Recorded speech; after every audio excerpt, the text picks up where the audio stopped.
election rally last week in the Caribbean country of Guyana.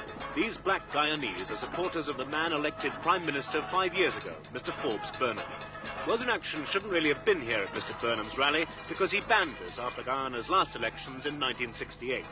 We upset the Prime Minister then by pointing out that he owed his narrow victory to an unconventional election tactic. Just enough votes were faked to let him win. Last week, despite Mr. Burnham's ban, we did go back to Guyana, discreetly camouflaged as an American film unit. We went to watch the making of a Prime Minister and to see if Mr. Burnham does it again.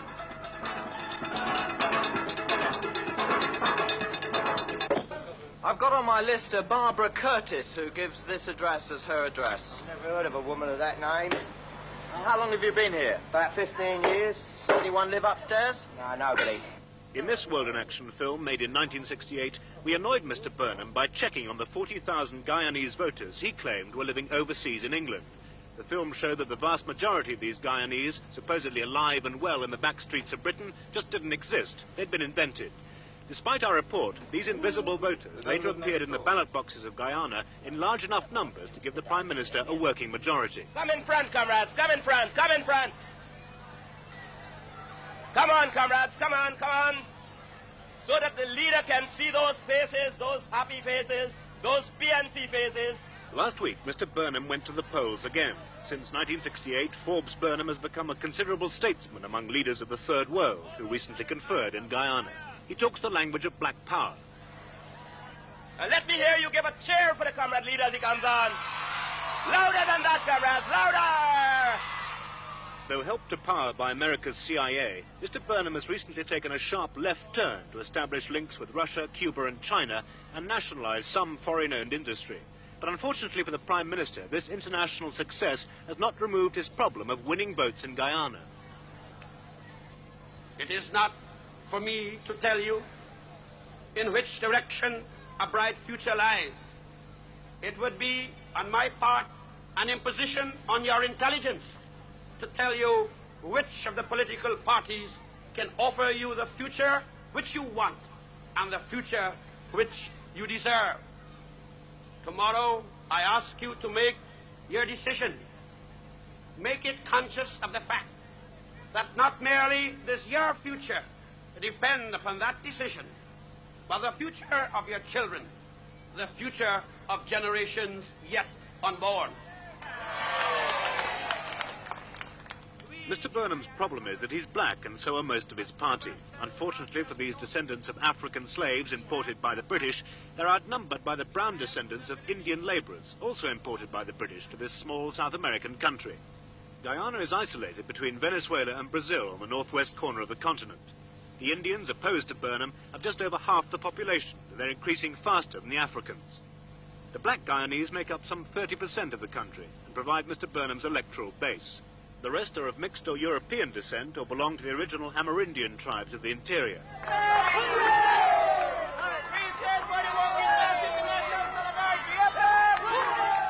Burnham's main opponent is Cheddi Jagan, the man who first led the Guyanese in opposition to British colonial rule. He's still the Marxist hero of Guyana's biggest racial group, the Indians. Jagan was Prime Minister between 1953 and 1964. In a straight election, many think he would be again. All over the country, where we go, from one end of the country to the other, it's the same old story. Thousands and thousands of people are coming out now. In fact, tens of thousands. People are fed up with the PNC. 8 years of suffering, they have decided to bring it to an end. And on Monday, we see a victory for the people's party. Jagan fears that in this election, Burnham is trying for a two-thirds majority, which would give him the power to create a one-party state, and that he'll use the same methods as last time to achieve it. Well, this election, there are so many ways in which the elections are being rigged. Number one, the voters' lists are padded. For instance, from 68 to now, the voters' lists have increased by 24%. This is impossible because the net increase per year in the population is 2.5%.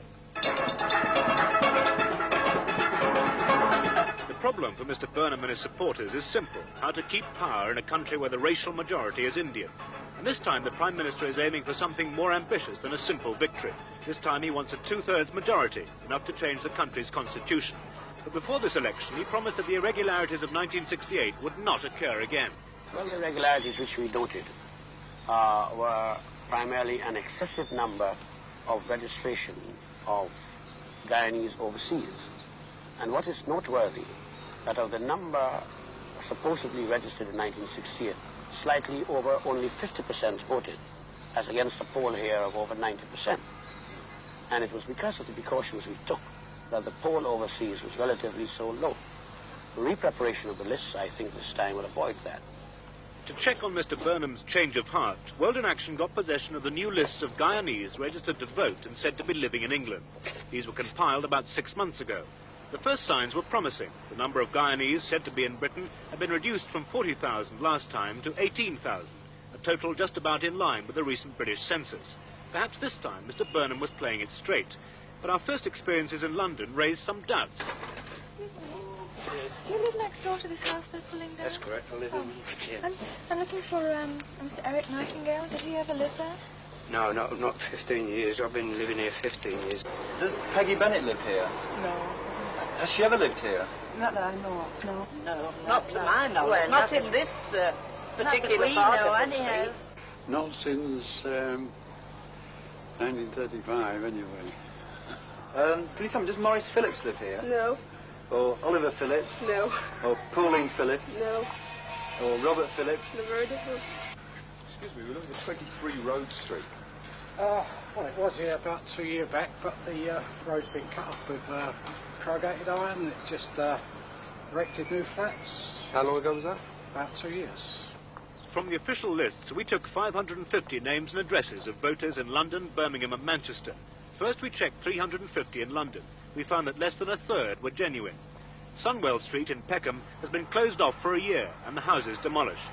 And here, where number 2 used to be, Nurse Joyce Duncan is still supposed to live and vote. Many of the London addresses were being converted by building firms. At 8 Balham Park Road, Horace Lynch was listed. This was 8 Balham Park Road? Yes, Governor, I shall carry on working. This was 8 or 9, 10 Balham Road, indeed. I see. When was it vacated? When It's people last difficult to lived say. Over a year ago. It was well over a year ago. Definitely. Oh, I see. Okay, thanks very much indeed. Well, you're not going away, is it? What's your telephone number? Out of every 10 names on the overseas list in London, 3 proved to be genuine, a bit more than last time.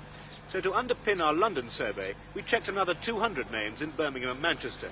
And it was in Birmingham that we got conclusive proof that Mr. Burnham's men were at it again. Only 2% of the addresses sampled were found to be genuine. Any thought that Mr. Burnham might have employed more subtle methods this time was soon dispelled. Is this 104 Antrobus Road? Yeah. Does a Mr. Geoffrey Baker live here? No, I've never heard of him. So there's nobody called Price here at the moment? No. From Guyana? No. Birmingham had its own special fraud. 29% of the streets and houses named did not exist at all. Here in demolished Camden Street, where John Hales is listed, we found a burst water main and a factory. In Manchester, we got a sense of how one overseas vote fiddle was done.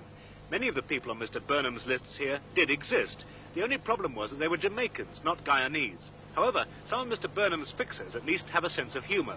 We went looking for Raymond Gray, listed as a fitter, and Beverly Lawrence, a clerk. Mrs. Gray, this is 356 William Cannon Crescent in New York. Yeah. Can you tell me where you're from? I'm from Jamaica. Do you know how you got onto the Guyana voting list? Because No. we have your name here, you see. No, I don't know. No. Now, Stanley Gray, according to this, is a farmer. Is that right? Is he still a farmer? Oh, well, he couldn't do farming here now. He's working in a factory. Can you tell me about Raymond Gray? He's described as a fitter. Do you know how old is he? All I know about Raymond, he's only 6-year-old. And it's just that's Raymond there, yeah? Yeah, this is Raymond. So you don't know how he got on the list at all? No. And he hasn't voted in the election? Oh, can he vote? Could he vote? He's too small to vote anyway. He's only 6. Is that Beverly? Yes, it's Beverly. That's Beverly Lawrence? Yeah. How old is she?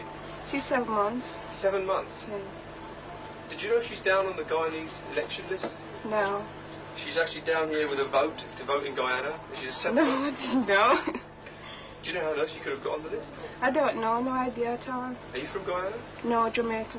The fixers were also ingenious. Jamaicans in Manchester told us that 2 months ago they'd been offered free land in Guyana, but those who applied had to fill in forms, giving their addresses and the names of wives and all children. Suddenly, all these Jamaican names turned up on the overseas voting list for Guyana.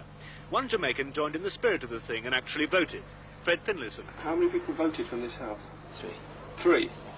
There are 8 down here. There are 8 people living here. 8 with kids, yes. Oh, 8 with kids? Yes. So some of your children might be on this list? Yes. But you only had 3 votes? Yes. Why did you vote in the Guyana elections? Well, I expect to go there, you know. You expect to go to Guyana? Yeah. But you are a Jamaican? Yes.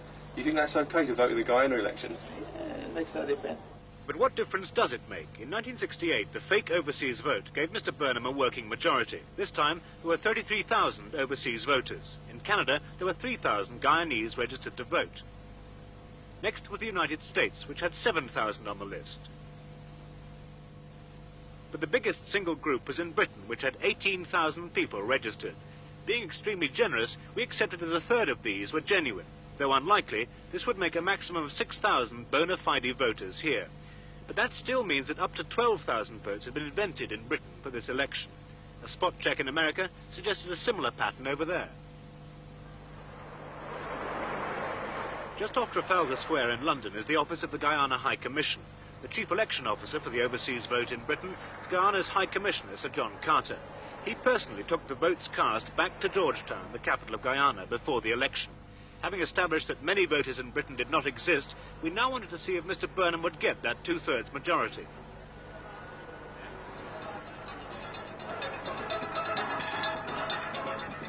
So we went back to Guyana to see what happened.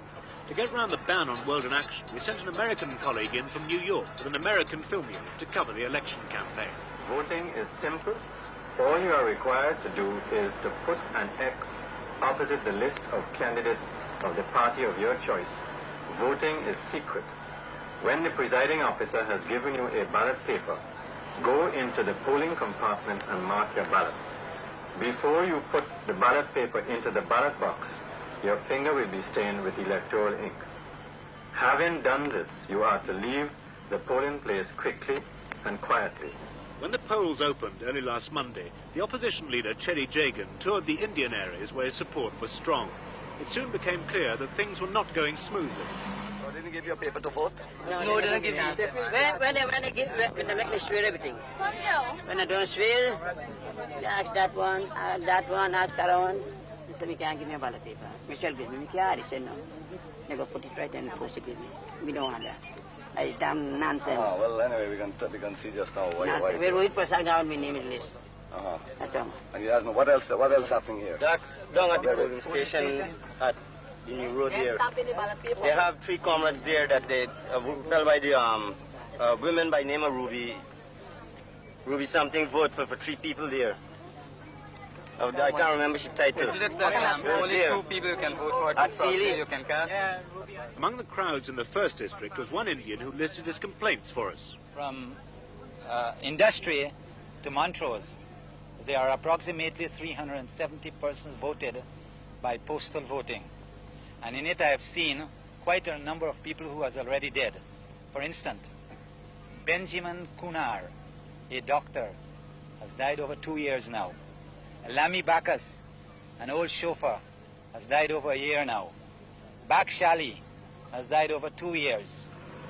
Mr. and Mrs. Archer has died over a year now. Allen has died about 2 months now. There are dead people, there are underage people, there are names of people who do not exist on the voters list. We have tremendous support in these areas, but this is a means of disenfranchising our supporters.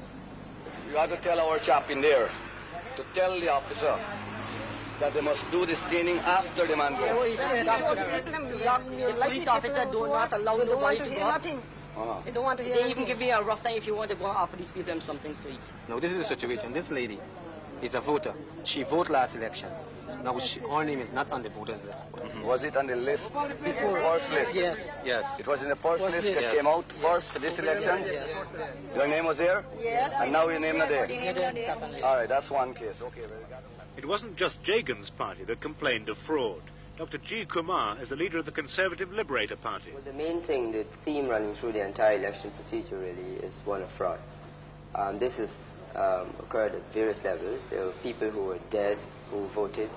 There were people who went to vote who had never signed any proxy forms, who had never signed any postal vote forms, and yet when they turned up to vote, they were told that they had already voted by post. When these people would complain, some of them were just sent off. Some of them were allowed to sign a tendered ballot. A tendered ballot is a colored paper which they would sign. It's mainly to give satisfaction to the voter because it's not counted at the end of the day. And Mr. Burnham's former Minister of Home Affairs, Llewellyn John, leading another small Conservative party, was also worried. Well, to some extent, fraud is not necessarily fraud, but it can lead to fraud. In other words, as I said, any system of elections is subject to manipulation, fraudulent manipulation. And if you have the methods which are so weak, particularly when you control the election machine, it will naturally lead to some measure of fraud. The ultimate insult for Mr. John was the appearance of his own parents as postal voters. They both died 2 years ago. As election day wore on, the opposition offices were swamped by people complaining of being cheated. All around they're watching me, the constable and the other girls, and all of them see what happened.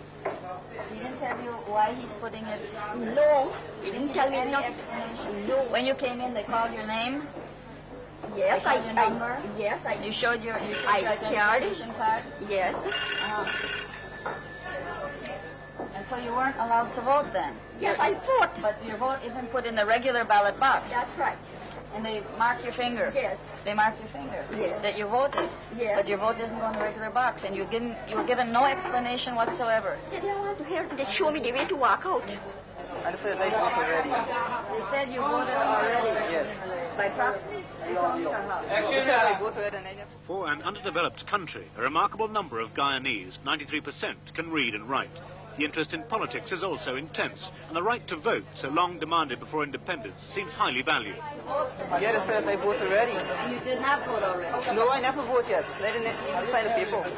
And as soon as I enter, the young lady that is there asked me my name, and I told her. Then she find it in the list.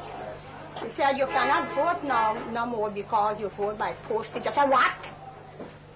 Postage by what I now cross? And they tell me that I vote as postage. The sergeant has some paper in his hand. He said, this is only police paper. And after he told me that, I got to turn away. They have the inspector sit down side of him. He called me twice, and I stepped. I said, what you call me for? He said, come and tell me who you're voting for. I came back 2 steps, and I did not afraid to tell him, Frank, I'm voting for Cherry. Then he called me and I walked right out. I said, no time for you. And I walked right out and I fetch a car and I come at the Freedom House. You voted? I voted. Yes, Look at that. This is your ID card. You went to vote and they said someone had voted for you at 6:30 a.m. You have a march on what street? Huh? Wellington Street. Why don't you get your ID card too? Get your ID. You didn't sign any paper? No. You didn't sign proxy? No. You didn't sign postal vote? No. You didn't sign any paper? How many times you voted before in the other elections? You voted in many. I know you from years. You voted here, 1968? Then I vote in a street called Main Street when I used to live in New Market Street. I always vote. And in the last election you voted the same place, and this time you were refused to vote. They refused to allow you. Can't come and tell me somebody vote for me. Now, what happened when you went there? I went there, and the fella asked me if my name is Walter Upton. I said yes. I told him my name before. He said, you already voted. I say, I never voted as yet. Look at my fingers. He gave me a Bible, and I take a swear. He said, okay then, give me a tendered ballot to vote on. I say, I want to refuse to do that, and I leave. Do you know if other people have suffered the same fate? There are 13 more which I meet outside, and they have said to me the same thing was to happen to me, happened to them. What happened, sir, myself and wife went to vote. And when I go, my wife vote. And the wife and me, I married the wife 14 years up to now, we live together. Nobody come to me, no, I signed no paper from the last vote. When I go, they say, somebody vote for your proxy vote. I say, how that can be? In other words, they claim that somebody voted for you. How it can be, sir? Yeah. You can pay my debt. You must son, you can pay my debt. I hope. How that can be unfair? I say it's unfair. So they would not let you vote? No. I have my card with me, everything checked. Nobody says somebody vote, proxy vote. How proxy? I'm not blind. I can read and write. I ride on bicycle. I have a bicycle downstairs. Did you ask at any point for a proxy for someone else to deliver your vote? They said you can't vote. They said you cannot vote, and they said that somebody has voted for you. Yes, sir. That is unfair, sir. I can't take it, sir. From people in other parties, even Burnham's own PNC, we collected sworn statements about how they lost their votes, like top sports broadcaster Ian Haynes. I was told by the polling officer that I had already voted. But I told him this was impossible, so he advised me to check with the returning officer for that station, who told me I had already voted by proxy. I also found out, from looking through the list, that my sister, who is in America right now, and has been for the last 5 years, my mother, who's there for the last 5 weeks, and my father, who's alive, and I left him at home, we had all voted already. But if a postal vote, if a vote was cast in my name, and I didn't vote, something is wrong somewhere. So somebody got to be lying. And he stopped the line from voting and explained to me properly that you mightn't be a postal voter, but you is a registered dead voter. He said that you were dead. That night, when the polls closed, the government lorries carrying disputed ballot boxes into the capital ran into trouble. The opposition had been promised that their agents would be allowed to travel with the boxes, but on election night this promise was broken, and Indians clashed with Burnham's black soldiers escorting the boxes. In one district, 2 Indians were shot dead. Boxes from 3 or 4 miles away from Georgetown did not reach the counting area at 9 o'clock this morning, and polling finished at 6 o'clock yesterday. So we have grave fears that there will be many irregularities, and that the reason why these boxes have not reached is because they're being tampered with. As the results were declared in the government press room, Burnham's series of resounding victories in Indian strongholds now caused remarkably little surprise. The waiting pressmen preferred to play cards. Burnham won 37 seats, Jagan won only 14, and Kumar got 2. So the Prime Minister gained his 2/3 majority by just 2 seats. The invisible voters of England had helped him home again. Altogether, 29,000 overseas votes were cast. Even allowing for the unlikely assumption that all 15,000 in the rest of the world were genuine, 14,000 votes must still have come from Britain. Again, being extremely generous, only 6,000 here could possibly be genuine. So 8,000 votes in Britain were bogus. The remainder of the 29,000 cast are just as dubious. Not surprisingly, 98% of the overseas votes went to Mr. Burnham, who got his 2/3 majority with the unwitting help of Raymond, the 6-year-old fitter of Manchester, and Beverley, the baby office clerk, both caught up in the politics of a faraway country where the opposition now fears for the future. People are willing to go and vote because they realize that their entire future hangs on this question of election. We are a peaceful people. We are not thinking of violent revolution. But the people have become very frustrated, very disillusioned, very disenchanted by what has been happening over the past several years. We feel that it is necessary for the people to understand clearly, step by step. It's a part of their political education that they must understand. Either they force the government to have free and fair elections by mass action, or we have to find some other way to get into power. The people must be able to see that the electoral road is completely closed to them and other means have to be used. So far as the one-party state is concerned, I've over and over again said that Guyana's tradition is contrary to the establishment of any one-party state. And secondly, I myself am against the one-party state. With whom do you debate? Against whom do you test your policies and your programs if you have a docile one-party state? It may work well in other countries and in other states, but certainly, in my opinion, it will not work well or at all in Guyana. So Mr. Burnham, despite his promise of a fair election, seems to have done it again, with the result that the opposition has today withdrawn from the new parliament. And should Mr. Burnham change his mind about a one-party state, his supporters will at least be spared the charade of populating the back streets of Britain with invisible Guyanese in 1978.